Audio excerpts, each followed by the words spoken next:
Bueno, hermanos, gracias a Dios que estamos disfrutando de un sábado hermoso, un sábado donde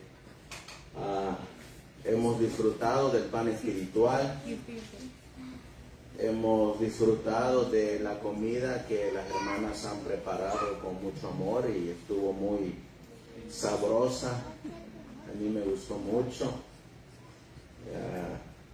Y hoy en esta tarde pues vamos a estudiar y mirar cómo en 1893, cuando se estaba predicando el mensaje de la justificación por la fe, el Señor quería que se evangelizara a el mundo a través de la obra médico-misionera. Y en esos sermones que estuvieron dando el hermano Alonzo Trevier Jones, el hermano Haskell, el hermano John Harvey Kellogg, que en aquel entonces todavía estaba en la línea correcta, cuando todavía estaba bajo la dirección de Dios y del Espíritu de Dios. A ellos, en compañía de la mensajera del Señor, la hermana Elena Harmon de White, iban al frente predicando el mensaje del tercer ángel. Estaba el hermano Wagoner también. Y en estos boletines de la conferencia, ellos hablaron de que el mensaje del tercer ángel va más allá de lo que nosotros, gracias hijo, de lo que nosotros hemos mirado, o de lo que nosotros pensamos, y cómo es que en 1893 se nos dejó este mensaje, que ya todas las cosas están listas. La pregunta es, ¿listas para qué? Todas las cosas ya están listas. ¿Listas para qué? Sería la pregunta. Así que los voy a invitar a que nos pongamos de rodillas para que busquemos a Dios en oración y que sea Él quien nuevamente nos hable a través de su palabra, a través de los testimonios, a través de la historia. Amantísimo Dios, que tu morada está en las alturas de los cielos, una vez más, Señor mi Dios, nos postramos de rodillas en este tu santo sábado, donde en lo personal, Señor, lo he disfrutado mucho, lo sigo disfrutando, porque cada vez que leo tu palabra, y creo que al igual que mis hermanos que están aquí, tú nos renuevas, tú nos restauras y nos das fuerza para seguir avanzando. A pesar de las luchas, a pesar de las críticas, a pesar de todos los obstáculos que Satanás pueda colocar, tu palabra dice que este mensaje será predicado. Y queremos hacerle frente, y queremos, Señor mi Dios, ser parte de estos obreros que darán tu mensaje, no solo en palabra, sino también en acción. Por eso, Señor, dirígenos, toca los corazones de mis hermanos que están aquí, de aquellos que por alguna razón o motivos entrarán y mirarán de qué está hablando este hombre, y que no sean mis palabras, sino que sean tus palabras a la luz de la palabra del Dios vivo y a la luz de la fe de Jesús y del testimonio del Espíritu de profecía. Así pues, Señor, acompáñanos, dirígenos. Todo esto te lo pedimos y te lo suplicamos en el precioso y bendito nombre de tu Hijo, nuestro Señor y divino Salvador Jesucristo. Amén. Amén, amén, Señor.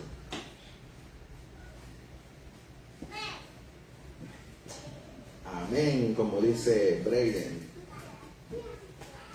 Vamos a abrir la palabra del Señor y vamos a buscar en el Evangelio de Lucas. Lucas capítulo 14. Lucas capítulo 14, versículo 15. Lucas 14, 15. Dice la Biblia: al oír esto, uno de los que estaban sentados a la mesa le dijo a Jesús: dichoso el que participe del banquete del reino de Dios. Esta invitación se nos hace a todos. A todos se nos hace la invitación donde se nos invita a participar del banquete del reino de Dios. Si nosotros leyéramos en esta versión, la Reina Valera revisada, nos dice la palabra del Señor: oyendo esto, uno de los que estaban sentados con él a la mesa le dijo: bienaventurado el que coma pan en el reino de Dios. Va a ser una bienaventuranza para todos aquellos que coman de ese pan en el reino de Dios. En el versículo 16 la Biblia nos dice: entonces Jesús le dijo: un hombre hizo una gran cena y convidó a muchos. ¿A cuántos convidó? A muchos. ¿Para qué los convidó? Para la cena. ¿Qué se iba a comer en la cena? El pan. Ahora, ¿quién está haciendo esta invitación? Cristo está haciendo la invitación. Y nos está invitando a que todos vayamos a la gran cena. Y está convidando, está invitando a muchos. En el versículo 17 la Biblia nos dice: y a la hora de la cena, envió a su siervo a decir a los convidados: venid, que ya todo está preparado. ¿Qué ya estaba preparado? La cena, el banquete, la comida, ya todo está listo. Venid, que ya todo está listo, ya todo está preparado. Ahora, aquí es donde entramos nosotros. ¿Quién hace la invitación? Cristo. ¿A través de quién hace la invitación? A través del Espíritu Santo. ¿Y a quiénes usa para dar esta invitación? La Biblia dice que Él usa a su siervo. ¿Y quiénes son los siervos? Nosotros somos los siervos. Así que ¿quiénes son los que tienen que ir a decirle a los que están allá afuera: hay una cena a la cual el Señor te está invitando, donde vas a comer pan? ¿A quién va a enviar Dios? A nosotros nos va a enviar. Él dice: y a la hora de la cena, ¿a qué hora se cenaba? A la puesta de sol se cenaba, cuando terminaba el día, a las 6 de la tarde. Era cuando se iba a cenar. Cuando iba a empezar la noche de oscuridad, érase la invitación a través de sus siervos. Y a la hora de la cena envió a su siervo a decir a los convidados: venid, que ya todo está preparado. ¿Cuántas invitaciones se hacen? En la parábola vamos a mirar que se hacen 3 invitaciones. Dice la Biblia, y todos a una comenzaron a excusarse. El primero dijo, he comprado una hacienda y necesito ir a verla. Te ruego que me excuses. Aquí está la primera invitación. La segunda invitación para la cena, cuando está preparada, aquí aparece la segunda. Otro dijo, he comprado 5 yuntas de bueyes y voy a probarlos. Te ruego que me excuses. El siervo que está dando el mensaje está haciendo su obra, independientemente de la respuesta que le estén dando, independientemente de las excusas que le estén dando, el siervo está cumpliendo su obra de invitarlos a la cena. En el versículo 20 dice la Biblia, y otro dijo, acabo de casarme y por tanto no puedo ir.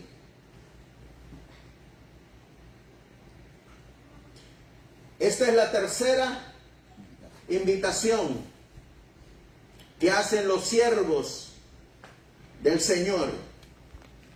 En el versículo 21, esta es la tercera invitación que hace. En el versículo 21 dice, vuelto el siervo, hizo saber estas cosas a su señor. Entonces, enojado el padre de familia, dijo a su siervo,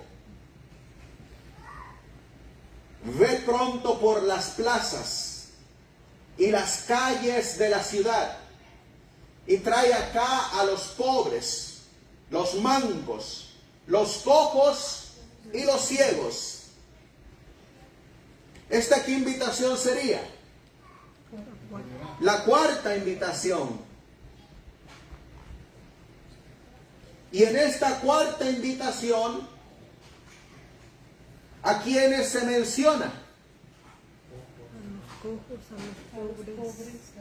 En esta cuarta invitación dice que el padre de familia ya está enojado, porque a los que invitó, que eran sus parientes cercanos, no fueron, no tuvieron tiempo, no querían ir.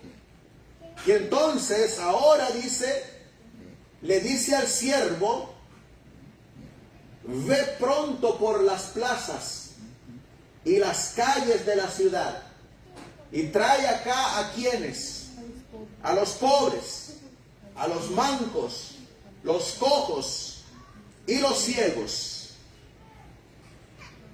Versículo 22 dice, y dijo el siervo, Señor, sea hecho como tú mandaste, y aún hay lugar. Ahí, nuevamente, ¿qué había? Ahí nuevamente vuelve a aparecer otra invitación, porque todavía había espacio, todavía hay lugar, porque el siervo dice, Señor, sea hecho como mandaste, y aún hay lugar todavía. Y aquí aparece la última invitación. Dijo el Señor al siervo, ve por dónde,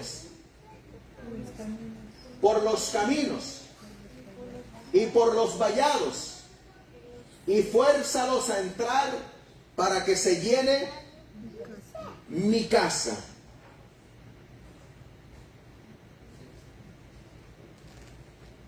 En el versículo 21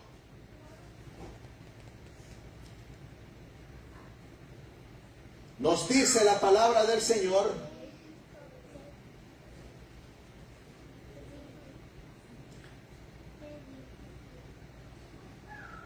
¿a dónde mandaron al siervo? A los caminos, a los vallados. En el versículo 21, ¿por dónde mandaron al siervo que hiciera la invitación? A las plazas y las calles. Esta es la cuarta invitación. Y dijo el Señor, cuando ya estaba enojado, el padre de familia, dijo a su siervo, ve pronto por las plazas. Las calles. ¿Y dónde más? Las calles. Y las calles del pueblo, De la ciudad. de la aldea, De la ciudad. de los campos fuera de la ciudad. Así dice. ¿De dónde dice? De la ciudad. Ve pronto por las plazas y las calles de la ciudad y trae acá a los pobres. ¿Dónde se encuentran los pobres? Las calles y las En las plazas y en las ciudades. ¿Y para qué van a traer estos pobres? Para la cena. Para el banquete. ¿Y qué es lo que hay en las ciudades? Y en las plazas. Hay mancos, hay cojos y hay ciegos. Ahora les pregunto, ¿quién le va a predicar y les va a dar el evangelio a esta gente? Los siervos de Dios.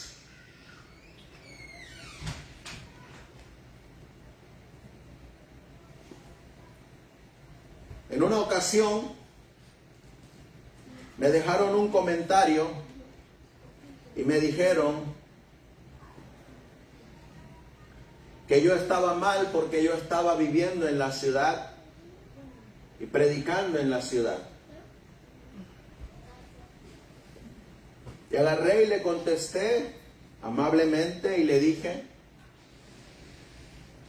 cuando vengas del campo a predicarles a esta gente que está aquí en la ciudad, me avisas para ir a apoyar tu obra.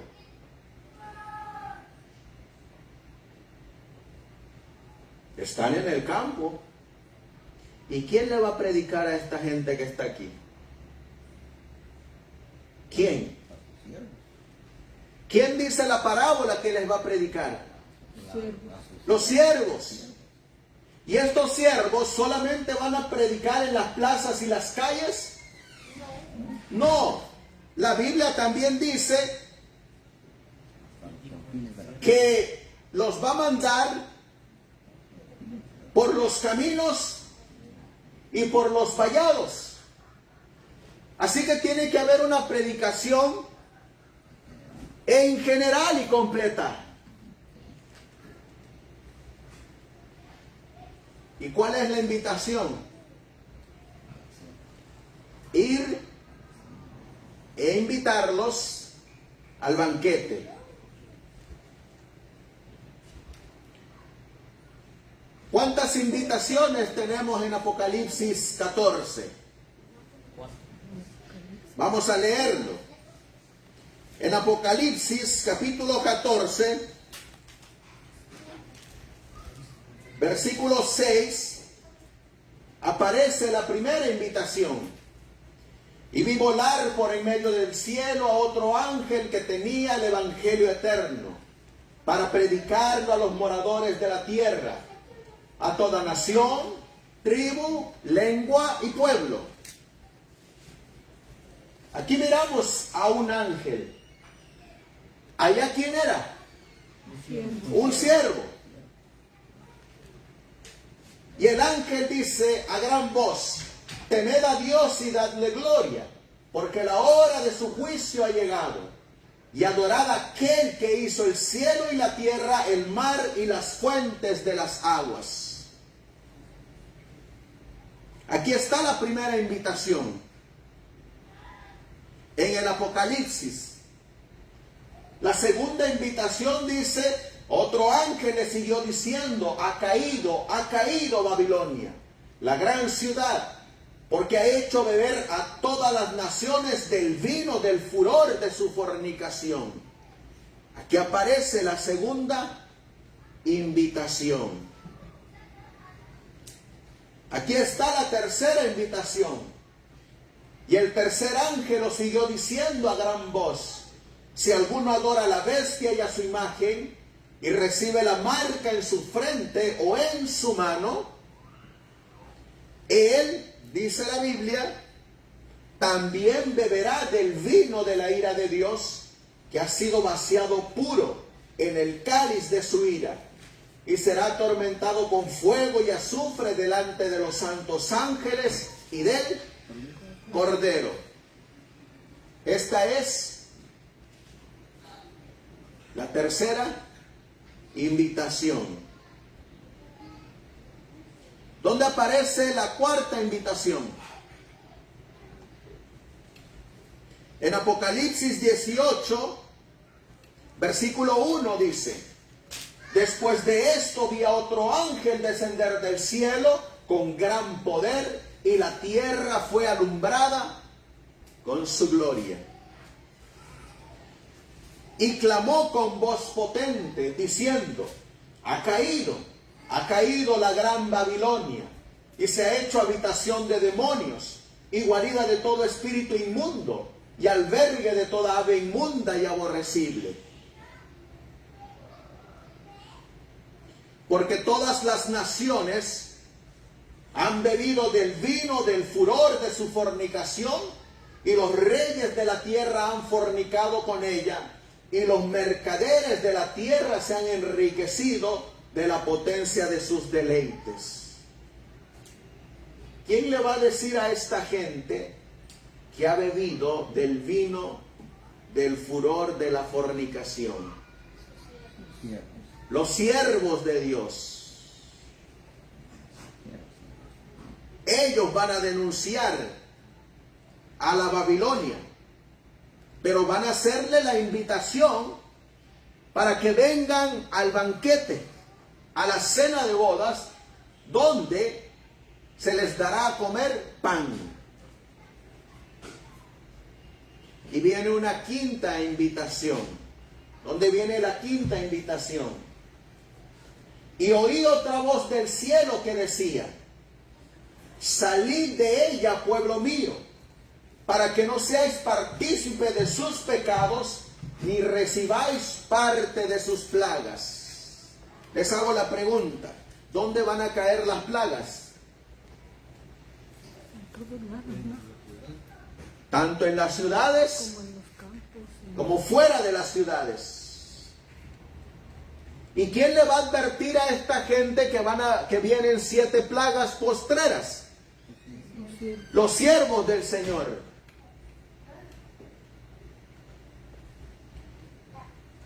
Miren lo que dice el hermano Alonso Trevier Jones en este sermón que dio él en 1893 en la conferencia general. También está registrado en la Review Herald de octubre 5 de 1897.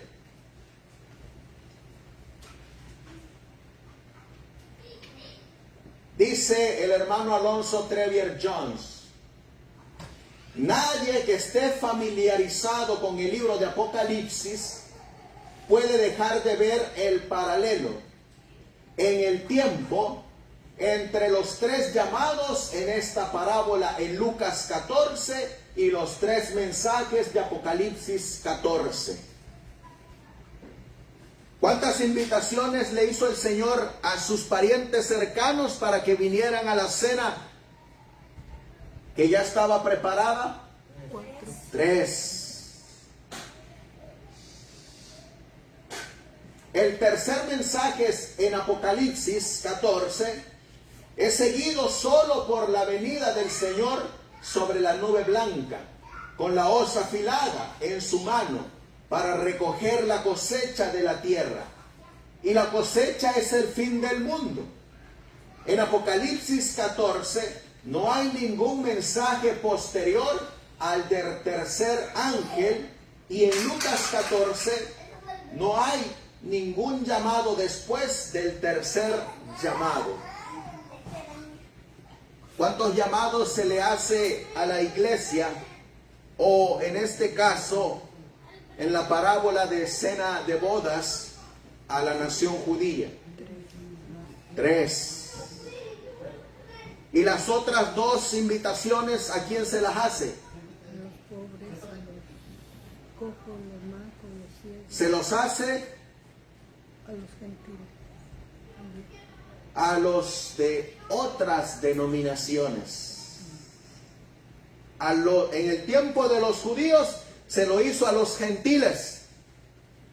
Y en el contexto del mensaje de los 3 ángeles, se le hace a Las otras iglesias.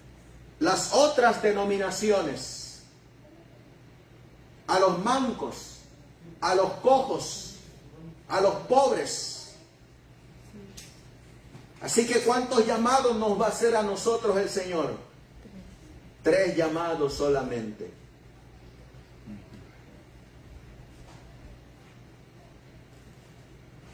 Sigue diciendo el hermano Alonso Trevier Jones, y va a citar una cita de la mensajera del Señor del 1 de noviembre,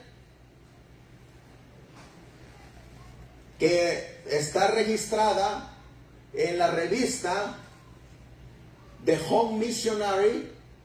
Dice: por lo tanto, siempre que la obra de Dios, la obra del mensaje del tercer ángel, se dirija especialmente a los caminos y los vallados, sabremos con certeza que el último llamado del último llamado se está dando en el mundo, y que cuando esa obra esté terminada, entonces vendrá el fin. ¿Saben cuál es uno de nuestros errores? Que a veces nosotros solo nos concentramos en los puros adventistas, pero nos olvidamos de la gente nueva. Nos estamos olvidando de aquellos que no conocen este mensaje. Y a veces solo le predicamos a adventistas y adventistas y adventistas. Y las reuniones que ustedes miran en Zoom, las reuniones que ustedes miran en las diferentes plataformas, van dirigidas a puros adventistas. Pero ¿cuándo le vamos a predicar a la gente de allá afuera? Al mundo. ¿Cuándo le vamos a predicar a ellos? Por eso miren lo que dice la mensajera del Señor. Fueron por los caminos y caminos o vallados.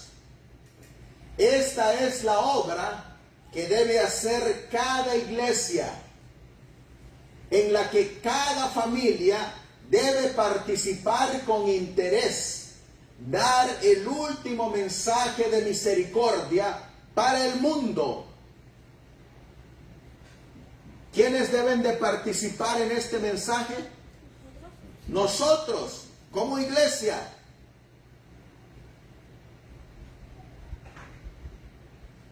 En el boletín de la Conferencia General del 15 de febrero de 1893, viene un sermón que lleva por título Oportunidad para la obra médico-misionera. Primero nos dijo que cada uno de nosotros debemos de participar con interés en dar el último mensaje de misericordia para el mundo. Cada uno de nosotros. Y ahora en el boletín de la Conferencia General hay una rama que el Señor quiere utilizar para dar el mensaje. Miren lo que dice la mensajera del Señor. En el boletín de la Conferencia General del 30 de enero de 1893, en el párrafo 12, dice la hermana Elena G. de White: debería haber, ¿qué dice ahí?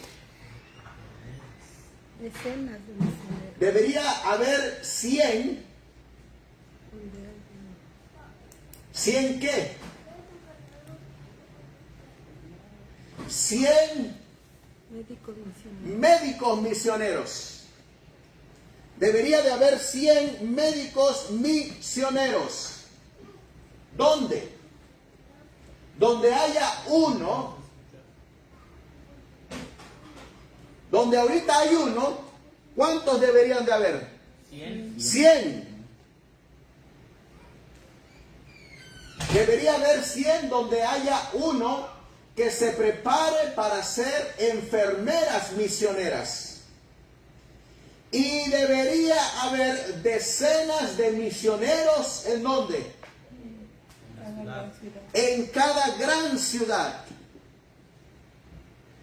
¿Dónde están los cojos?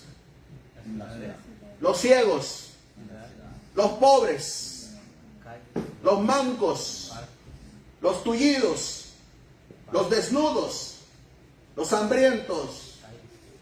¿Dónde están? Las grandes ciudades. En las grandes ciudades, hermanos. No hay más cojos, no hay más mancos, no hay más gente pobre que en las grandes ciudades. Usted no va a mirar más gente degenerada por el pecado en las grandes ciudades como lo hay en los pueblos. ¿Dónde hay más gente que ha sido destruida por el pecado? ¿En el pueblo o en las ciudades? En las ciudades, droga. ¿Saben ustedes que en 1893 el Señor estaba usando a estos hombres para que todo el mundo conociera el Evangelio a través de los médicos misioneros y que fueran a las grandes ciudades y entraran en esos barrios donde el pecado había destruido al ser humano?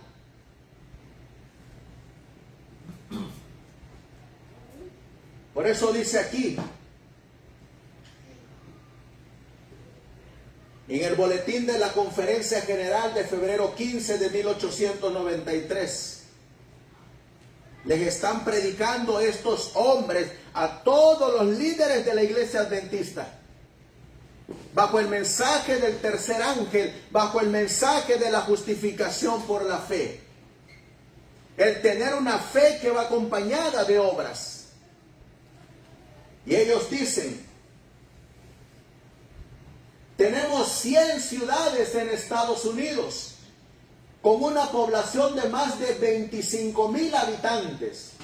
Ahora pongan solo una veintena de misioneros en cada una de estas 100 ciudades. Eso haría 2,000 misioneros. Si pusiéramos 20 misioneros en cada una de esas ciudades, ¿cuántos misioneros, médicos misioneros deberían de haber? 2,000 médicos misioneros. ¿Saben ustedes que ahorita no tenemos ni siquiera 2,000 médicos misioneros en el sostén propio? ¿Y saben por qué? Porque los médicos misioneros primero piensan en ellos. Algunos, no todos. El médico misionero primero piensa en hacer su casa fuera del campo, en colocar su sanatorio, en colocar su puesto de avanzada. Primero piensa y se olvida del cojo, del manco, del pobre, del desnudo. Vuelvo a enfatizar, no todos, pero la gran mayoría. Mire lo que estaban diciendo en los sermones de Alonzo Trevier Jones, en los sermones del hermano Haskell, en los sermones de John Harvey Kellogg, en los sermones de L. Joseph Wagoner. Dice: ahora pongan solo una veintena de misioneros en cada una de estas 100 ciudades, eso haría 2000 misioneros. Pero el Señor dice que deberíamos tener más que eso. El hecho es que todo adventista del séptimo día debería ser, ¿qué cosa? Un médico misionero. ¿Quiénes? Todos los adventistas deberíamos de ser médicos misioneros. ¿Saben ustedes que eso era lo que querían que ocurriera en 1893? Y ellos, vamos a mirar más adelante, que ellos esperaban que en 2 años todo adventista fuera médico misionero. Lastimosamente no se logró. Hoy en día yo también diría, ojalá que todos los del sostén propio fuéramos médicos misioneros. Pero saben que hay 2 tipos de médicos misioneros que nos va a relatar John Harvey Kellogg. Está el médico misionero por convicción y está el médico misionero por emoción.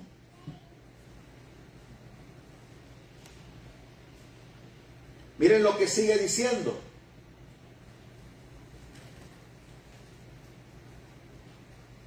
El hecho es que todo adventista del séptimo día debería ser un médico misionero. Ahora bien, el Señor comenzó a darnos valiosas instrucciones sobre la salud y el tratamiento de los enfermos hace más de 30 años. Está hablando de 1893. En 1863 se nos dio la completa reforma pro salud a través de los testimonios, que no fueron simplemente para usted y para mí, sino para todo el mundo. ¿Para quién fue dado ese mensaje? ¿Solamente para los adventistas? No, para todo el mundo, hermanos.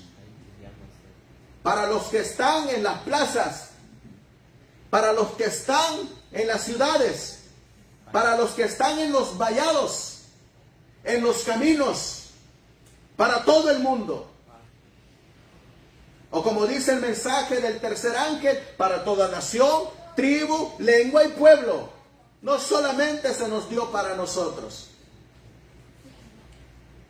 Sigue diciendo, si cada adventista del séptimo día supiera simplemente lo que se enseña en estos escritos sobre el tema de la salud y el cuidado racional de los enfermos, podría hacer un buen trabajo como médico misionero. ¿A dónde nos está llevando estos hombres? A los testimonios de la mensajera del Señor. ¿Cómo podemos ser médicos misioneros? Leyendo los testimonios. ¿Cuáles testimonios? El médico misionero, manual médico misionero, el ministerio de curación, el régimen alimenticio, salud y templanza. También el de los 8, las 8 leyes de salud. Las 8 leyes de la salud. Por eso dice aquí, por supuesto, necesitaría buen sentido común y cierto grado de tacto y habilidad como lo hacen todos los trabajadores públicos.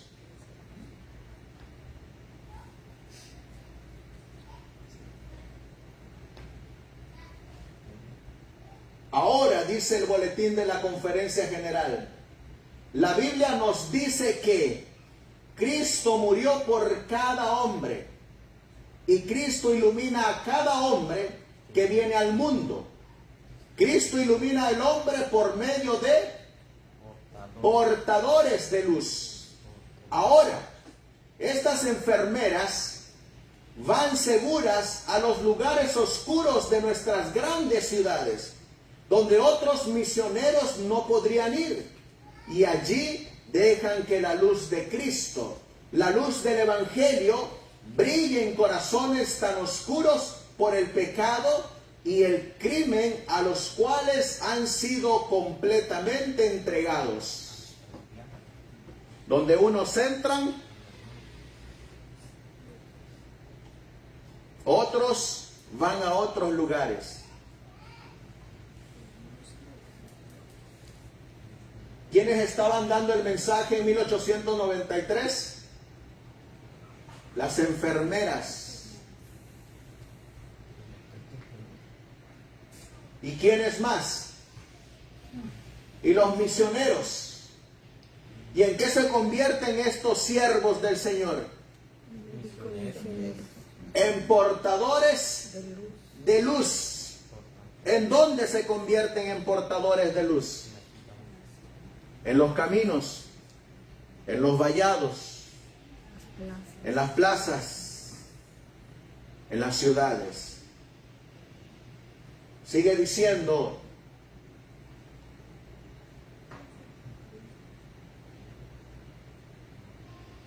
dice, ahora estas enfermeras van seguras a presentar la luz de Cristo, la luz del Evangelio, para que brillen corazones tan oscuros por el pecado y el crimen a los cuales han sido completamente entregados.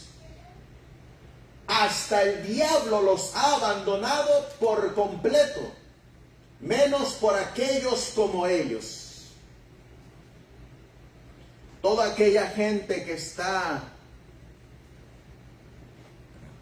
atormentada por el pecado, en el vicio, en la droga, tirados en las calles, orinados, sucios. ¿Ustedes creen que el diablo les hace caso? ¿No saben por qué ella no les hace caso? Porque por ese momento los tiene él controlados. Están en su poder. ¿Y quiénes aparecen ahí en ese momento? Las enfermeras, los misioneros, los siervos del Señor, los portadores de luz. ¿Van con miedo? No. Miren lo que dice. Todas las enfermeras nos dicen que no tienen miedo, porque saben que tienen al Señor con ellas. Porque no están haciendo el trabajo esperando una recompensa, sino simplemente por amor a la humanidad pobre, miserable y caída. ¿Tenían miedo? Oh, algunos misioneros dicen, yo no voy a las ciudades porque ahí asaltan, roban, matan.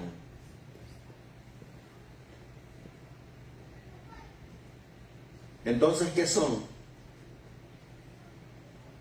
¿Qué era Cristo? ¿No era un médico misionero? Miren qué más dice el boletín de la Conferencia General. Quizás muy pocas de estas almas hundidas en el pecado se conviertan.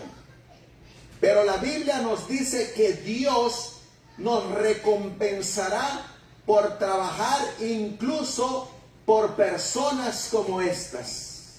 ¿Cierto o falso? Cierto. Por supuesto, cuando las obras están movidas por motivos egoístas, son puramente nuestras propias obras y no tienen recompensa. Pero si es el Espíritu de Cristo el que nos guía en lo que hacemos, entonces es Cristo obrando a través de nosotros, y en ese sentido no es obra nuestra, sino obra de Cristo.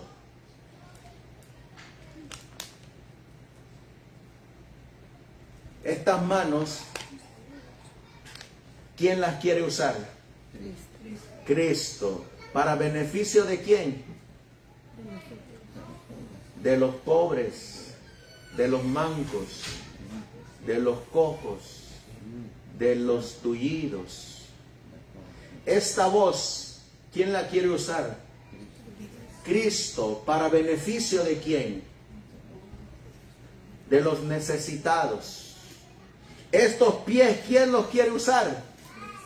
Cristo. ¿Para qué? Para llevar el evangelio, para visitar a los huérfanos, para visitar a las viudas, para visitar a los enfermos. ¿Y debemos de tener miedo? No, porque sabemos que Cristo va con nosotros. Dice,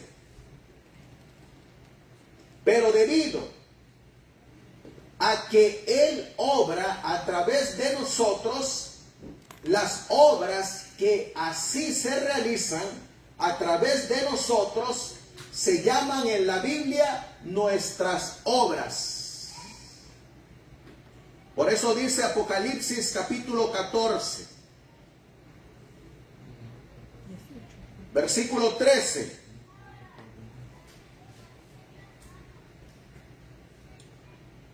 Descansarán de sus trabajos, porque sus obras con ellos siguen.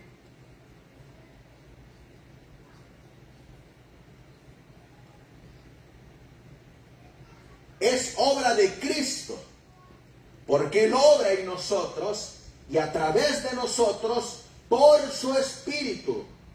Pero también es obra nuestra, porque es nuestra voluntad la que decide si queremos o no. Vamos a leer en el Evangelio de Juan.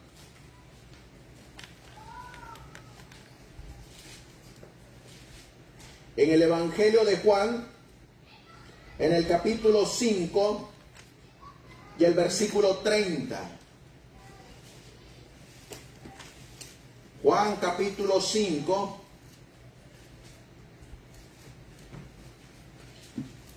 y el versículo 30 dice la Biblia: no puedo yo hacer nada por mí mismo. Según oigo, así juzgo, y mi juicio es justo, porque no busco, ¿qué dice la Biblia? Mi voluntad, sino la voluntad del que me envió, la del Padre. ¿Y qué voluntad van a buscar los médicos misioneros?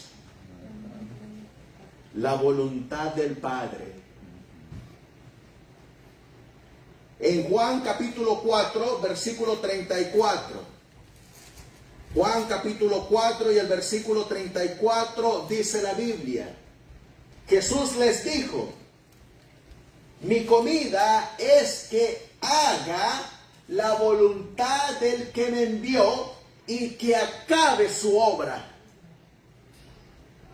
¿Cuál era la comida de Cristo, hermanos? Hacer la voluntad. Y al hacer la voluntad, ¿qué se terminará? La obra. Por eso cuando nosotros vamos a Apocalipsis, capítulo 10 y el versículo 7, dice la Biblia: sino que en los días de la voz del séptimo ángel, cuando él comienza a tocar la trompeta, el misterio de Dios se consumará, como Él lo anunció a sus siervos los profetas. Saben que cuando nosotros hacemos la voluntad del Padre, predicaremos este evangelio y lo llevaremos por las plazas, por las calles de las ciudades, por los caminos, por los vallados, y terminaremos la obra.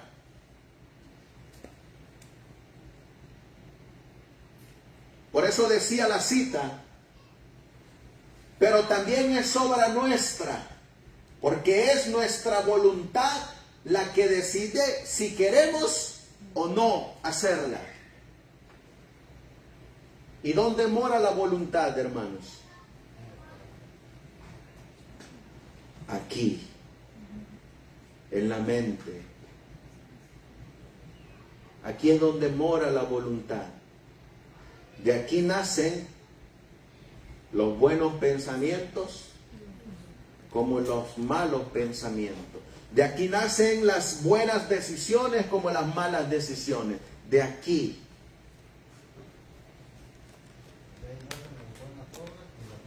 De ahí nacen las buenas obras y las malas obras. Miren lo que dice. El Señor ha abierto el camino para una obra grande y muy benéfica en Chicago. Un buen hermano de África me dijo, veo que necesitas trabajo misionero aquí en Estados Unidos, mucho más que nosotros en África. ¡Qué tremendo! ¿Dónde se necesitan más médicos misioneros? En los Estados Unidos que en África, dice. ¿Y saben por qué necesitan más médicos misioneros en esta nación que en África? Porque en esta nación hay millones de millones más que en África.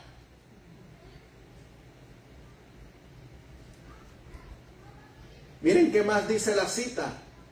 Por eso yo me sorprendo a veces que la gente solamente repite como loro lo que escuchan de otros, pero no estudian por ellos mismos para que el Espíritu nos convenza a cada uno de nosotros de pecado y nos guíe a la verdad y nos dejemos usar solamente por el Espíritu Santo.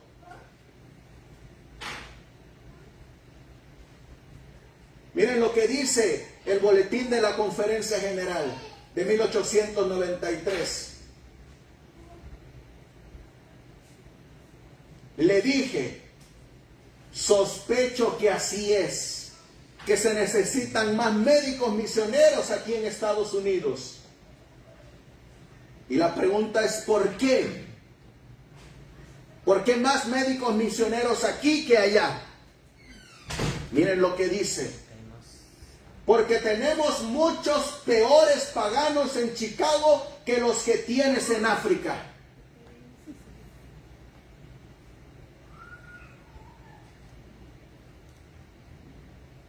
¿Dónde habían más paganos?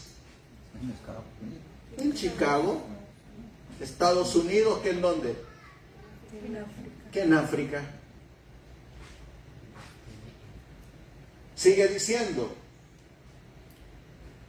Preferiría mucho que un niño fuera un africano salvaje, nacido y criado en la jungla más densa de África, como un animal salvaje, que crecer como un niño, como los que se encuentran en los barrios marginales y callejones de Chicago. ¿Qué es más peor?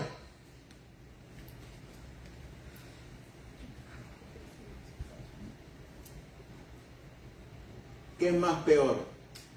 ¿Nacer como un salvaje? ¿O que desde niño los mires ya en las calles? Sigue diciendo la cita. ¿No lo crees? Sí, Señor, dice.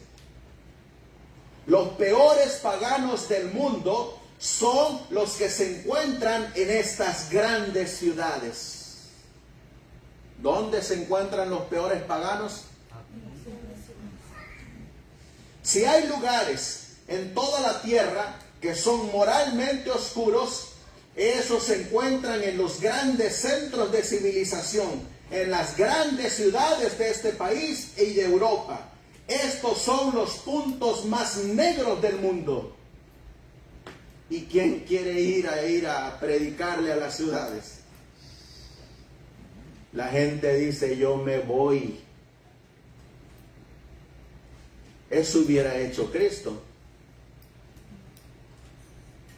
Cuando miró nuestra condición, Él bien podría haber dicho, yo me voy.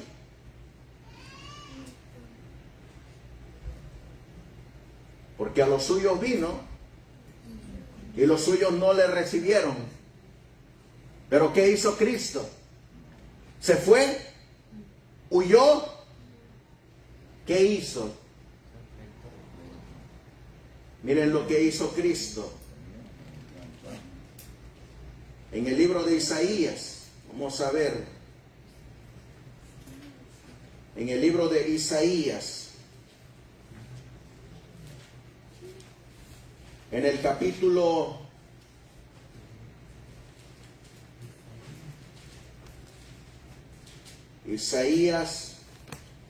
61, versículo 1. El Espíritu de Jehová el Señor está sobre mí, porque me ungió Jehová. Me ha enviado a predicar buenas nuevas a los abatidos, a vendar a los quebrantados de corazón, a publicar libertad a los cautivos y a los presos, apertura de la cárcel. A proclamar el año de la buena voluntad de Jehová y el día de venganza del Dios nuestro, a consolar a los enlutados. ¿Qué hizo Cristo? Visitó, no huyó.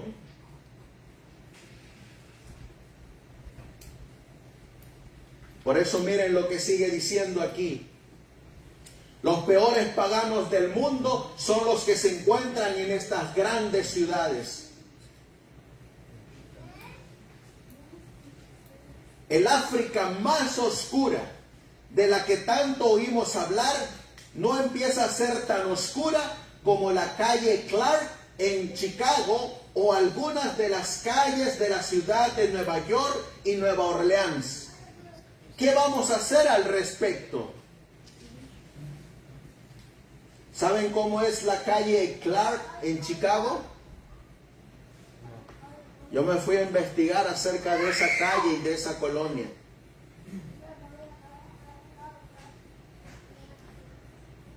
Y esa calle y esa colonia era una calle de cholos, de ganga, de donde los niños andaban haciendo sus desastres.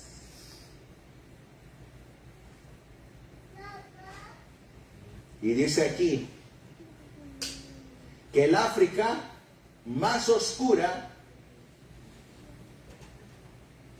no es tan oscura como esa calle de Chicago o las calles de Nueva Orleans. Me parece que deberíamos hacer algo para educar a estos pobres niños paganos estadounidenses para Cristo.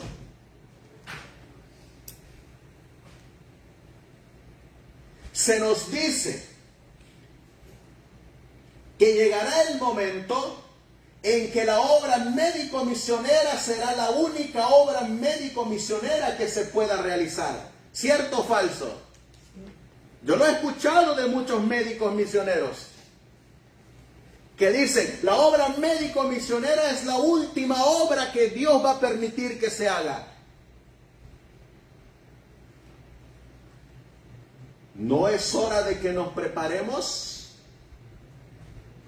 ¿A dónde tiene que ir un médico misionero?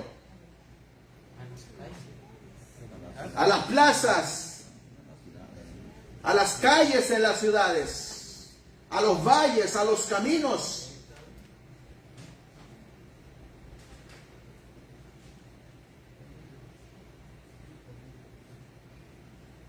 Por eso sigue diciendo, cada adventista del séptimo día debería estar capacitado para hacer algo en esta obra. ¿Quién? Cada uno de nosotros.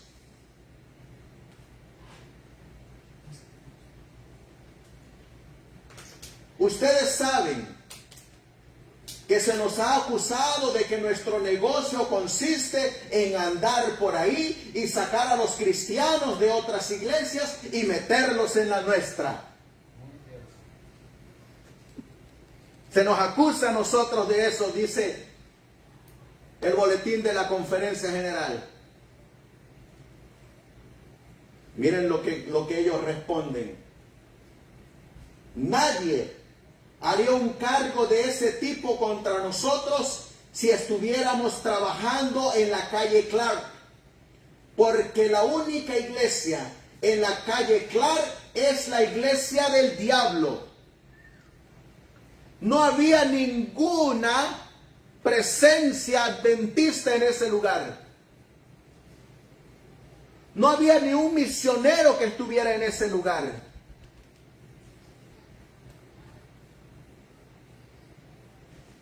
¿Y cuál era la única iglesia que estaba ahí?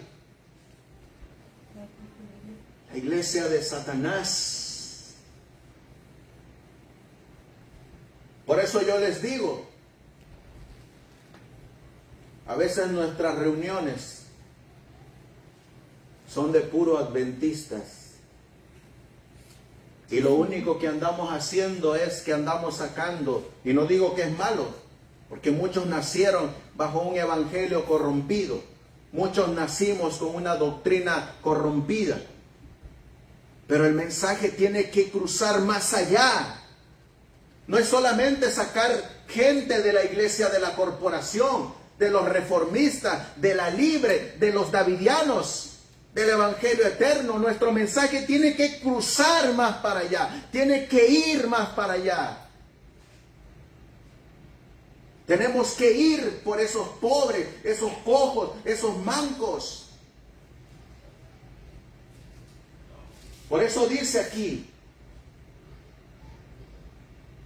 en la calle Clark, porque la única iglesia en la calle Clark es la iglesia del diablo. Es uno de los desperdicios de la sociedad. Se podría llamar con propiedad un desierto moral. No había nadie trabajando allí cuando empezamos. Nadie más está trabajando allí ahora como lo estamos haciendo nosotros. ¿Quiénes estaban empezando a dar esos primeros pasos ahí? Los adventistas del séptimo día.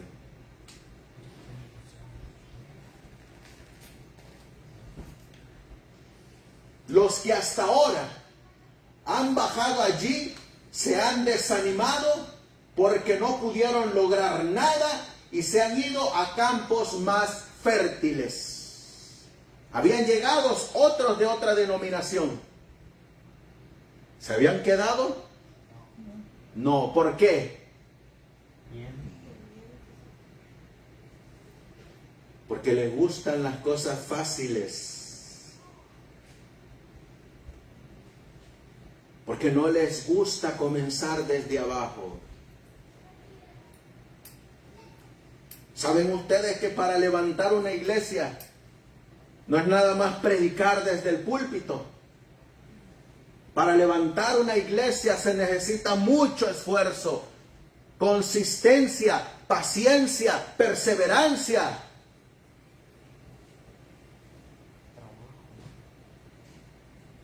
Y estoy hablando de iglesias literales. Iglesias cibernéticas, esas se reúnen de un día para otro. Pero yo le hago la pregunta, ¿confraterniza con esa persona? se unen para trabajar juntos.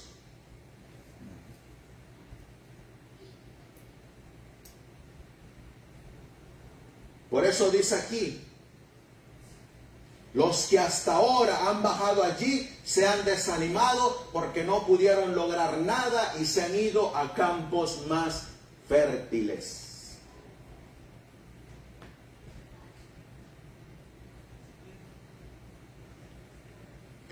Ahora bien, si tomáramos a estos estudiantes misioneros y los pusiéramos a trabajar en Chicago, sería una manera de ponerlos a prueba.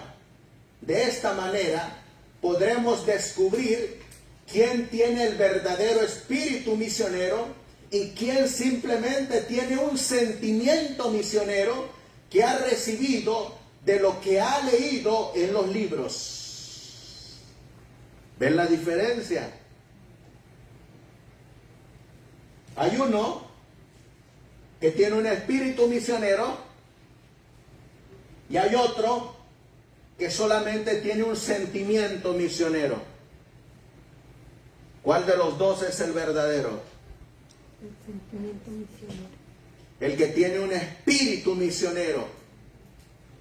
Porque el que tiene un sentimiento, hoy se levanta con esa emoción, hoy voy a ser un misionero, pero ya mañana ya no quiere ser misionero.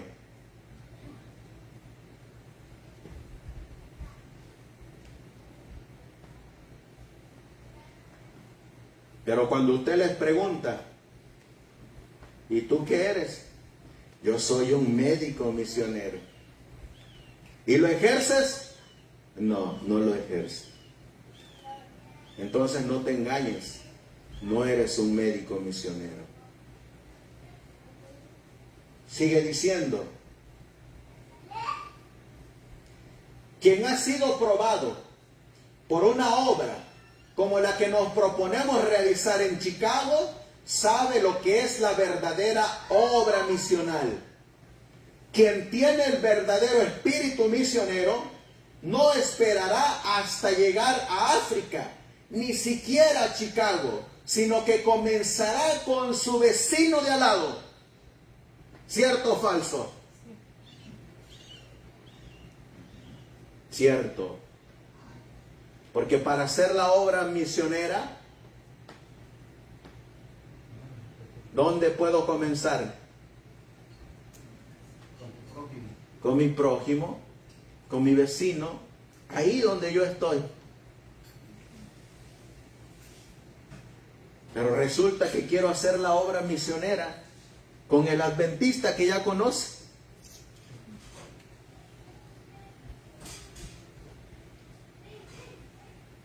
Por eso miren lo que responde la audiencia. ¿Qué dice? Amén. Amén.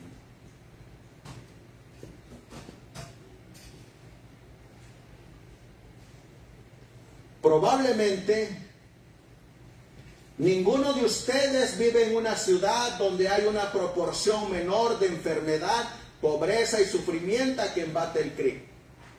Y ya han aprendido de los informes de nuestros ayudantes cristianos qué cantidad de este tipo de trabajo que hay que hacer aquí. El Señor dice que debemos tener ideas más amplias.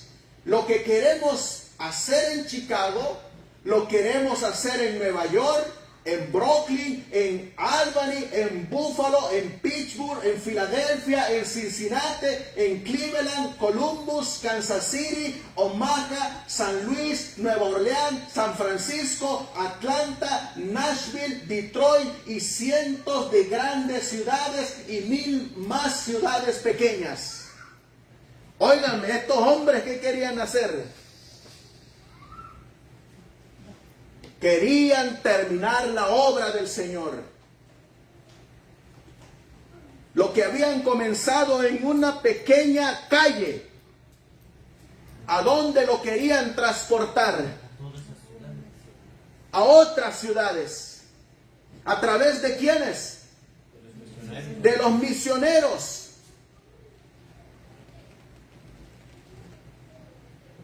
Y ahora yo les hago la pregunta, ¿y dónde vivirían estos misioneros para realizar esa obra? ¿Dónde tendrían que estar? Oh, pero ahorita usted no puede decir eso, porque lo señalan, lo critican. Les dicen a algunos que si estás en Estados Unidos estás perdido. A mí me lo han dicho. Y yo les digo, ¿y estos hombres dónde vivieron? ¿Dónde predicaron? ¿Dónde murieron? Incluyendo a la mensajera del Señor. Algunos van a salir de esta nación, otros se quedarán aquí. Pero a donde quiera que vayamos, tenemos que hacer esto: predicar el Evangelio. Miren qué más sigue diciendo. Cada una de estas ciudades debería ser ocupada de inmediato. Hay maravillosos campos abiertos para este trabajo. Nadie más trabaja de esta manera en estos campos. Ahora es el momento de dar un paso adelante y hacer un trabajo por la humanidad para el que nadie más esté tan bien preparado. Por eso, hermanos, la obra que comenzamos a pequeña escala, cada día va a ir creciendo a más escala. Si comenzamos a repartir una caja, ahora van a ser 2. Y después 3. Y 4. Y 5. Porque ¿saben qué es lo que ha hecho este estudio en mí? Me ha infundido aliento y vida para seguir avanzando. Miren lo que dice. Y esto se los voy a poner en grande para que lo miren. Del boletín de la Conferencia General de febrero 15 de 1893. Dice: mientras nuestros enemigos se preparan para perseguirnos y encarcelarnos, preparémonos para realizar la obra más noble de la tierra. ¿Saben a qué se estaban exponiendo en 1893 todavía? A la ley dominical que había dado inicio en 1888. Y los enemigos del mensaje estaban persiguiendo a los adventistas, a los misioneros. Por eso dice: mientras nuestros enemigos se preparan para perseguirnos y encarcelarnos, preparémonos para realizar la obra más noble de la tierra. Cuando nuestros enemigos vengan a apoderarse de nosotros, ¿qué dice ahí? Que nos encuentren al lado de los enfermos y los que sufren, que nos encuentren alimentando a los hambrientos y vistiendo a los desnudos. Los honestos de corazón verán entonces que somos verdaderos cristianos y no fanáticos, y que realmente somos perseguidos. ¿Ven la diferencia?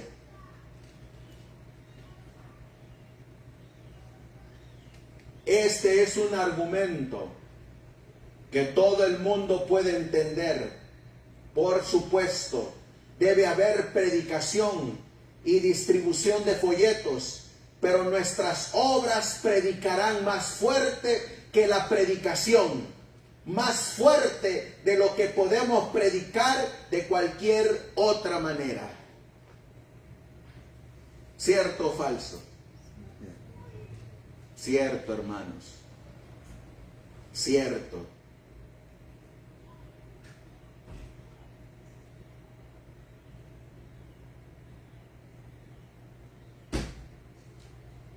qué dice esta cita?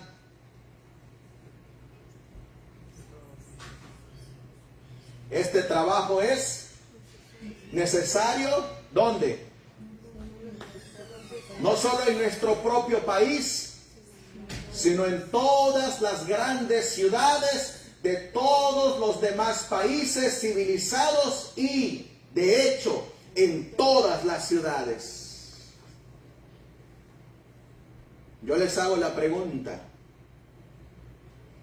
¿no hay que evangelizar todas las ciudades de todos los países? Sí. ¿Y esta nación no debe de ser evangelizada también? Sí.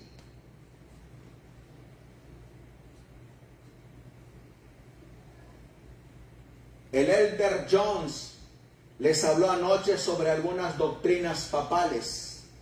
Ahora me parece que la manera como hemos trabajado buscando solo propagar una doctrina es un método católico. Un sacerdote católico normalmente no se preocupa mucho por un hombre a menos que pueda convertirlo en católico. Les hablé ayer de un caso en el que un católico había abierto sus puertas a un niño adventista del séptimo día para darle un hogar y enseñarle un oficio. Un católico preparando ¿a quién? A un niño adventista, convirtiéndolo al catolicismo. Miren lo que ocurre. Podría contarles de otro caso en el que se abrió un asilo católico para huérfanos para acoger a los hijos de un adventista del séptimo día. Verás, los católicos están dispuestos a acoger a los niños porque así podrán convertirlos en buenos católicos. ¿Saben ustedes que los católicos, cuando entrenan a un niño, no los convencen por lo que leen, sino por cómo lo adiestran, cómo lo enseñan? Por eso dice la Biblia, y ese es el método católico que ellos usan, y que lo usa Ignacio de Loyola para establecer su escuela jesuita. Instruye al niño desde pequeño, y aun cuando fuere viejo, no se apartará de él.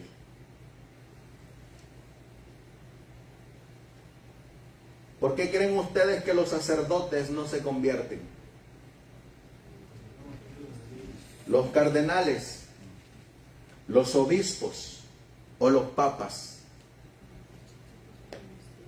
Porque desde pequeño vienen siendo instruidos. Por eso dice aquí,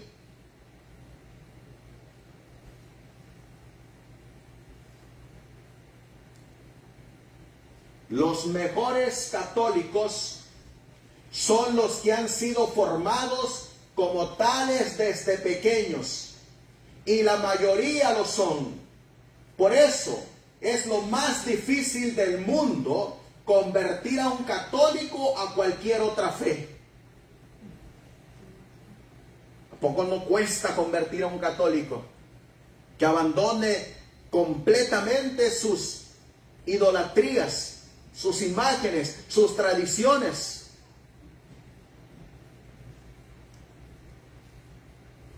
Dice,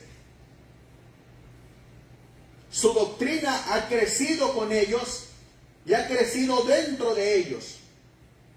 Cuando obtenemos el espíritu correcto, una fe verdadera y la justicia que viene por la fe, un espíritu diferente entrará en nuestro trabajo.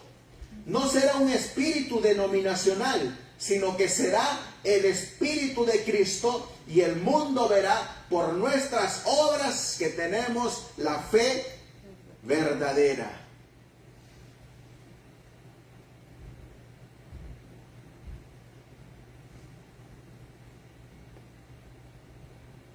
Dice aquí,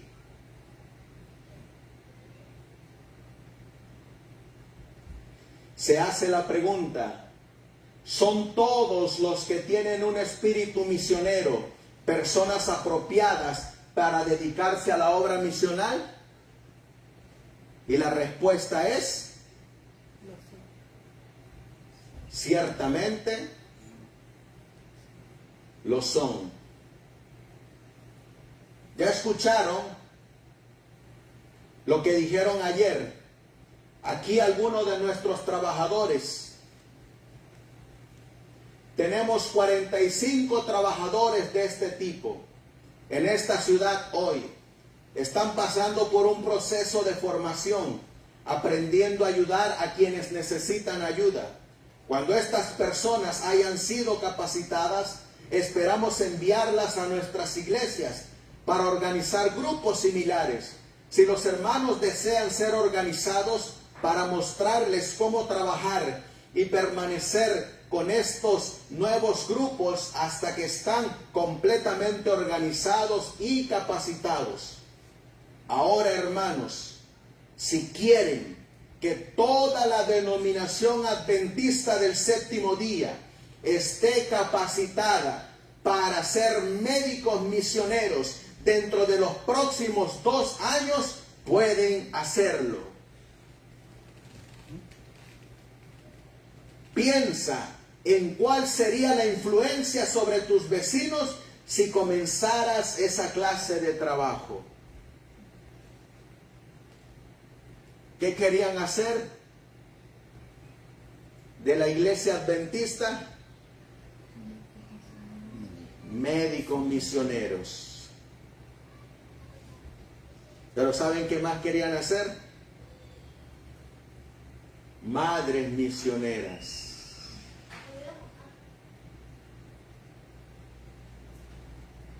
Vamos terminando con esta cita. También estamos iniciando una escuela de formación para madres misioneras. Tenemos trazado un curso de formación que durará 1 año.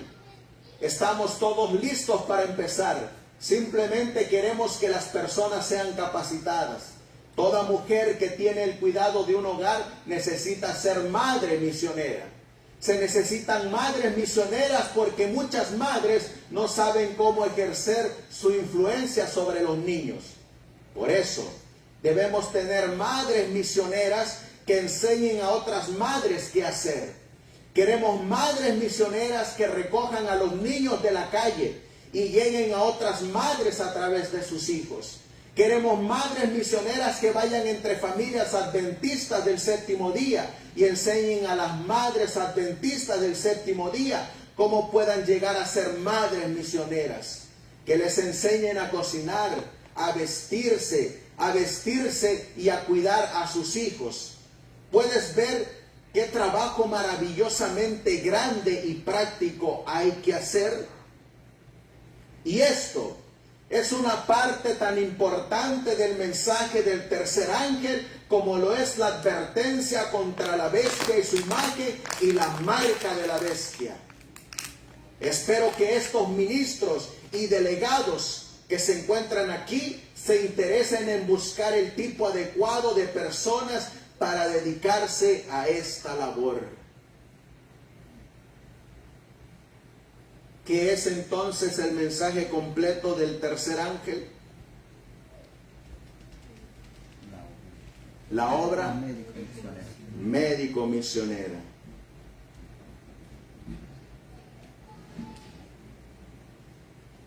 Eso era lo que querían lograr con la escuela de Madison. Lastimosamente, se ha perdido el verdadero enfoque. Se ha perdido la verdadera línea. ¿Y saben por qué? Porque lastimosamente el hombre actúa a su propia manera y a su propia conveniencia. Por eso es que el Señor instituyó oficios para que estos médicos misioneros fueran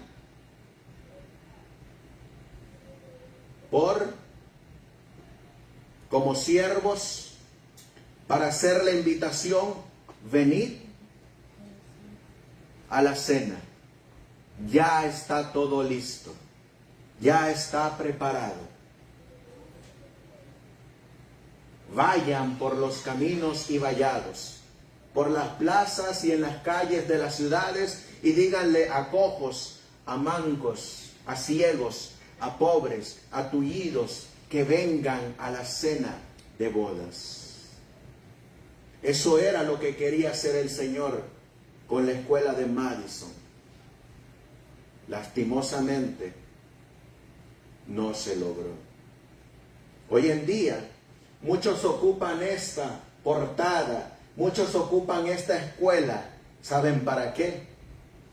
Para obtener ganancias propias, para beneficiarse propiamente. Un día vino un joven que había tenido problemas de droga y lo enviaron a una escuela. Ese joven se restauró de las drogas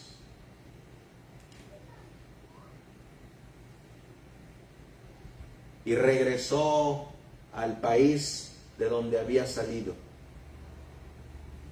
En agradecimiento, este joven buscó la ayuda de la iglesia para establecer una escuela.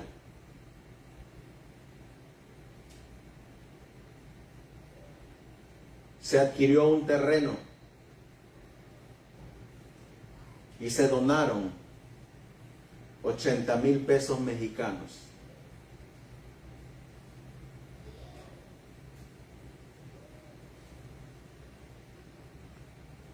Trabajaron arduamente los jóvenes ahí. Sembraron. Llevaban las plantas sobre sus lomos. Caminaban 1 hora y media para subir a la montaña. ¿Y saben qué ocurrió con eso?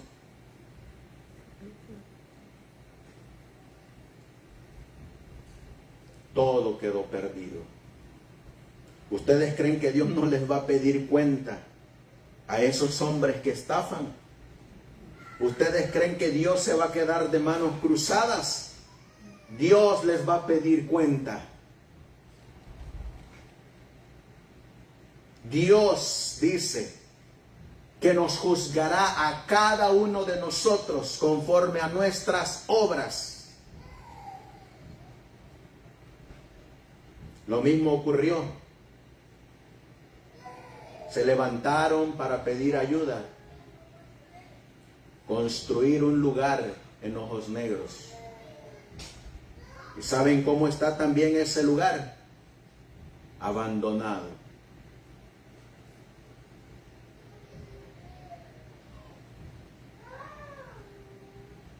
Este lugar donde se donaron 80,000 pesos está en Chiapas. Creo que hasta allá lo vendieron.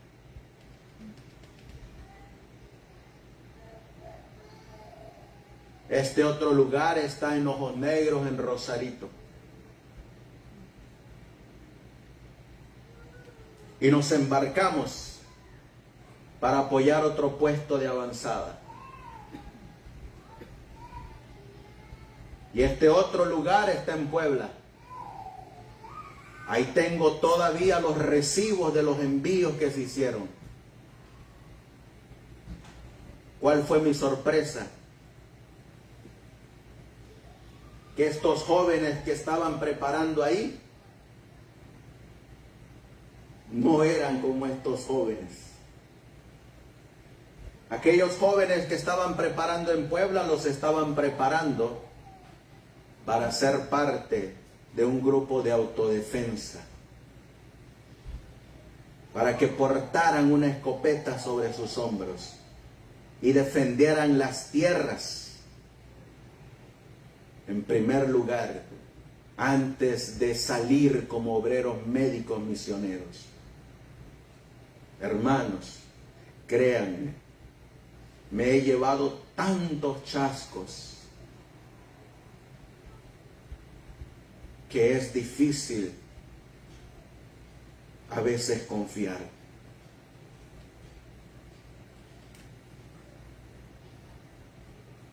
Pero yo sé, porque la Biblia lo dice y los testimonios lo enseñan, que dentro de toda esa gente hay hombres y mujeres que son honestos.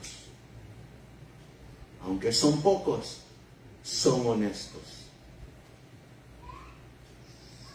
Eso era lo que quería hacer el Señor en 1893.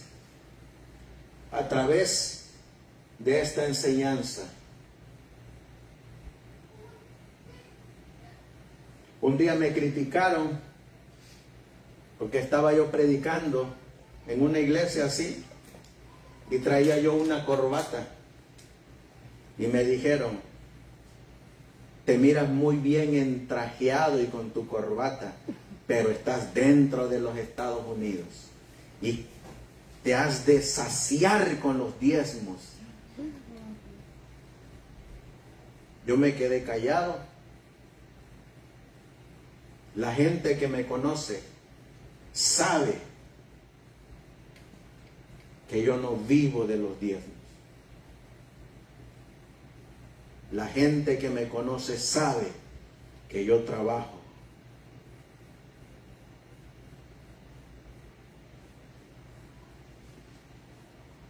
Y yo le contesté y le dije: deberías de mirar cómo se visten los hombres que viven en el campo.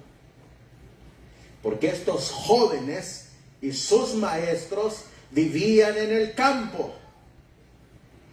Y esta es la vestimenta adecuada de los verdaderos reformadores del vestido, de la vestimenta.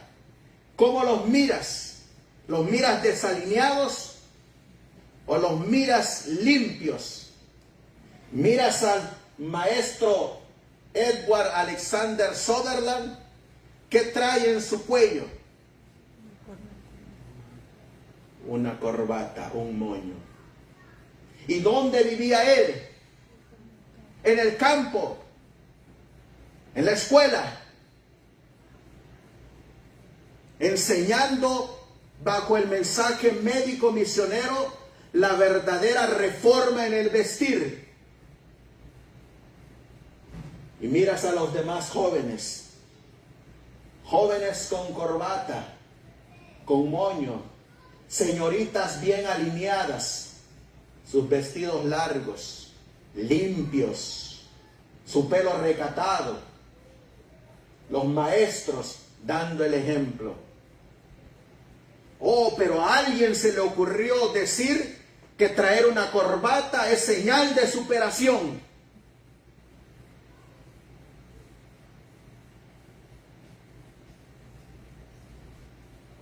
Mírenlos aquí. Señal de reforma en el vestir. ¿Ven la diferencia? Cuando usted investiga por usted mismo y deje que el Espíritu Santo lo guíe. El vivir en el campo te debe de hacer más consagrado en todas las cosas, como el vivir en la ciudad también. Te debe de llevar a la santificación, a la purificación del alma.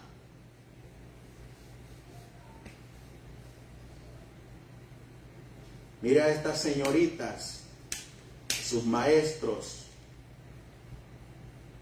en sus trabajos, en sus labores diarias. Mira a estos hombres trabajando en la imprenta. Andaban todos sucios y desalineados en el campo,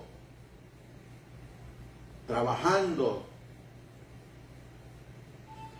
en las publicaciones.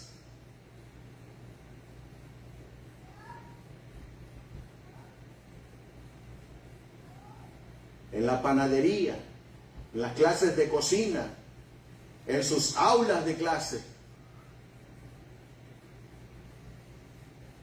Por eso yo me quedo sorprendido, hermanos, que el pueblo perece por falta de conocimiento.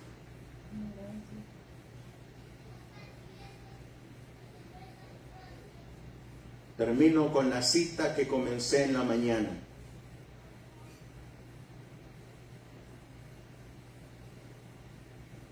La fe obra por el amor y purifica el alma. La fe brota, florece y da una cosecha de precioso fruto. Donde está la fe, aparecen las buenas obras. Los enfermos son visitados. Se cuida de los pobres. No se descuida a los huérfanos ni a las viudas. Se viste a los desnudos. Se alimenta a los desheredados. Cristo anduvo haciendo bienes. Y cuando los hombres se unen con Él, aman a los hijos de Dios. Y la humildad y la verdad guían sus pasos. Anímate, hermano, a trabajar para el Señor. Entrégale tus dones y talentos, porque de Él vendrá la recompensa. Vamos a ponernos de rodillas y que Dios se encargue del resto. Pero como yo siempre le digo a mi jarochita, pero mi casa y yo serviremos a Jehová.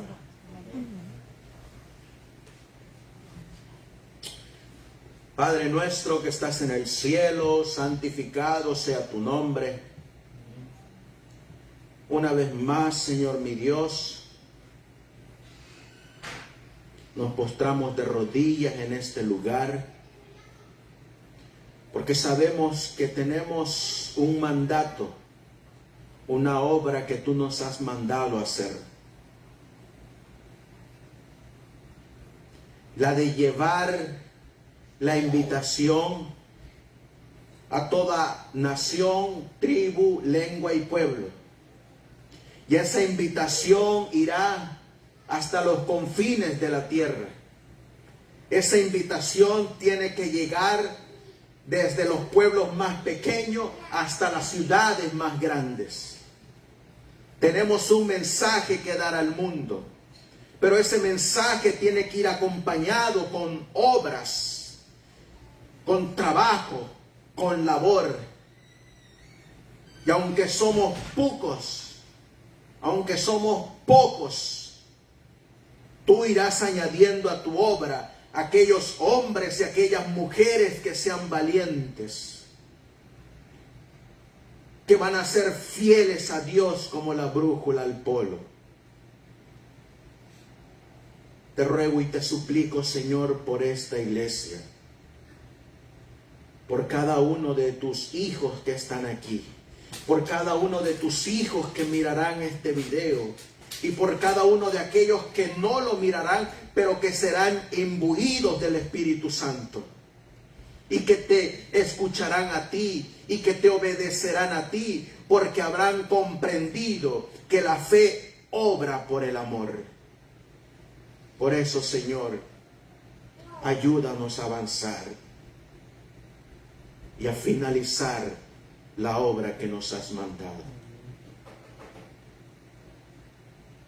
Bendice a tus hijos alrededor del mundo y que se pueda lograr, Señor, lo que comenzaste en 1893. Todo esto te lo pedimos y te lo suplicamos en el precioso y bendito nombre de tu Hijo, nuestro Señor y divino Salvador Jesucristo. Amén.